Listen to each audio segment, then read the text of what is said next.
당신은 하나님의 놀라운 계획 안에 있습니다. 하나님이 당신을 인도하십니다.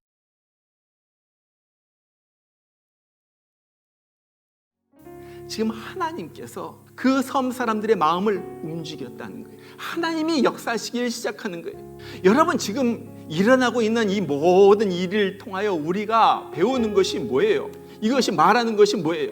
보면요, 우리는 모르지만은 바울도 몰랐지만요, 풍랑을 만난 것에도 이 멜리데 섬에 난파한 것에도 다 하나님의 뜻이 있었다. 하나님의 뜻. 여러분, 우리도 살다 보면 우리가 원치 않는 일을 겪을 때가 많이 있어요. 꿈에도 생각하지 않았던 일들이 일어납니다. 어떨 때는 꼭 풍랑에 떠내려온 이 배처럼 나도 모르는 사이에 이상한 상황에 처해져 있기도 해요. 원치 않는 병에 걸릴 수도 있고요, 아니면 나도 모르게 내가 왜 여기 와 있지 할 정도로 원치 않는 곳에서 살고 있을 수도 있어.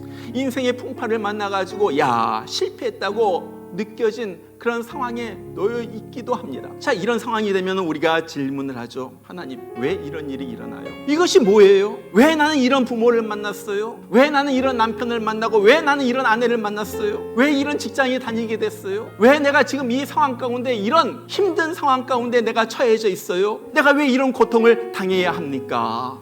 여러분, 그러나 그걸 아세요? 우리가 왜 불평하지만 하나님은 그 가운데서도 하나님의 뜻을 가지고 그 뜻을 갖다가 그 일이 우리 가운데 일어나게 했다는 거예요. 여러분, 그래서 정말로 세상의 지혜자 중에 지혜자였던 이 솔로몬이 그렇게 말하잖아요. 사람이 마음으로 자기 길을 계획할지라도 그 걸음을 인도하는 자는 여호와시니라. 내가 계획을 했지만요, 내 마음대로 계획대로 되지 않는다는 거예요. 하나님께서 그 길을 인도한다는 거예요. 또 뭐라고 말해요? 사람의 마음에는 많은 계획이 있어도 오직 여호와의 뜻이 완전히 서리라. 내가 계획을 세우지만요, 내 계획대로 되는 게 아니에요.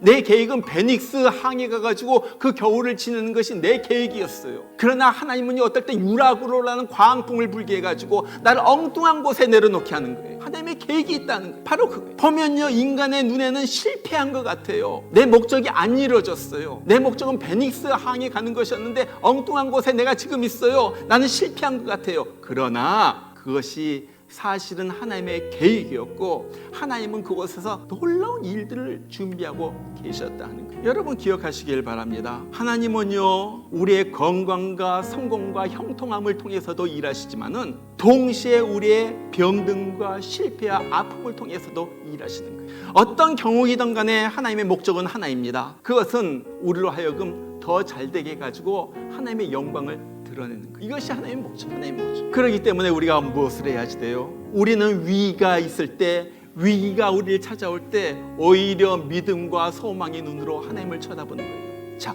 하나님께서 이 위기를 통하여 도대체 어떤 놀라운 일을 행하시는가 한번 보자. 이 위기 가운데 하나님은 또 어떻게 영광을 드러내실까 한번 보자. 소망을 품고 하나님을 쳐다보는 거예요.